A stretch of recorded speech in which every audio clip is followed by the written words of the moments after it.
Assalamualaikum warahmatullahi wabarakatuh. Perkenalkan, nama saya Sabrina Kusumawardani dari kelas 12 MIPA 4, nomor absen 33. Di sini saya akan melakukan praktikum reaksi eksoterm dan reaksi endoterm. Sebelum melakukan praktikum, kita harus memperhatikan keselamatan kerja, yaitu menggunakan jas lab. Kemudian memakai sarung tangan. Oh iya, sebelum itu ada baiknya kita mengetahui apa sih reaksi eksoterm dan reaksi endoterm itu. Jadi, reaksi eksoterm dan reaksi endoterm itu merupakan dua jenis reaksi yang ada di dalam termokimia. Dan ada dua istilah yang wajib diketahui. Yang pertama adalah sistem. Sistem adalah segala sesuatu yang menjadi pusat perhatian. Yang kedua adalah lingkungan. Lingkungan adalah segala sesuatu yang ada di luar sistem. Untuk lebih mengetahui reaksi eksoterm dan reaksi endoterm, mari kita simak praktikum yang akan saya kerjakan. Tujuan dari praktikum kali ini adalah yang pertama, membuktikan adanya reaksi eksoterm dan reaksi endoterm. Yang kedua adalah menentukan reaksi yang termasuk reaksi endoterm dan reaksi eksoterm. Berikut adalah alat dan bahan yang perlu disiapkan.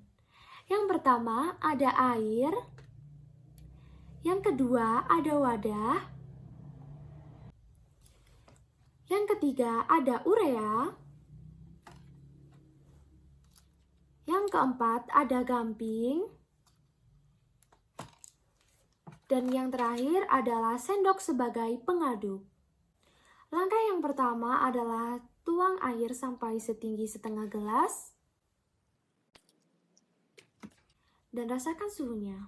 Yang saya rasakan setelah memegang gelas yang berisikan air adalah air memiliki suhu normal.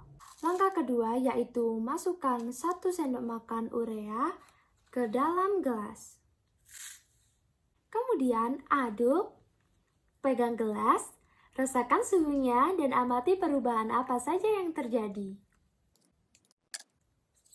Setelah saya memegang gelas yang berisikan air yang dicampur dengan urea adalah gelas terasa lebih dingin daripada sebelumnya.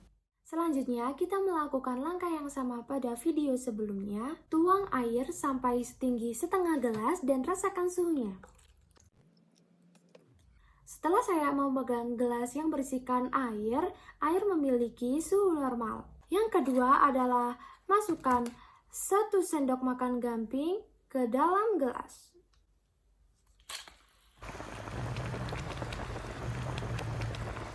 Dari praktikum yang telah saya lakukan, saya dapat menjawab pertanyaan mana yang termasuk reaksi endoterm dan mana yang termasuk reaksi eksoterm. Jadi, dan yang termasuk reaksi eksoterm adalah air yang dicampurkan dengan gamping. Setelah saya pegang gelas yang berisikan air dicampurkan gamping,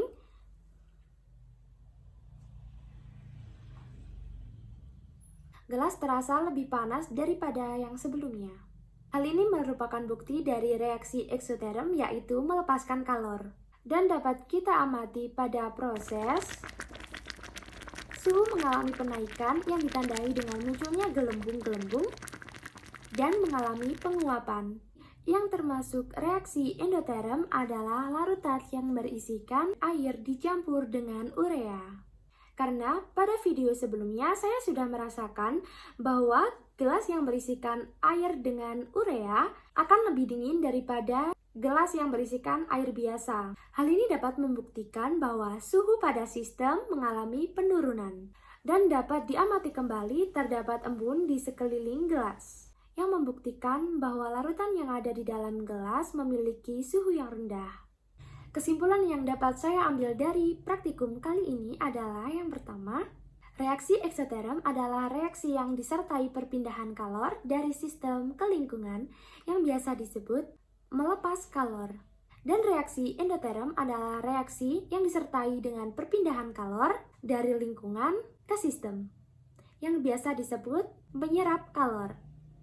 Reaksi eksoterm dapat dikenali dengan ciri-ciri yang pertama, lingkungan dari sistem akan terasa panas karena mengalami kenaikan suhu. Sekian praktikum yang saya kerjakan.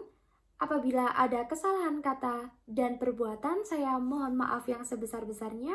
Dan wassalamualaikum warahmatullahi wabarakatuh.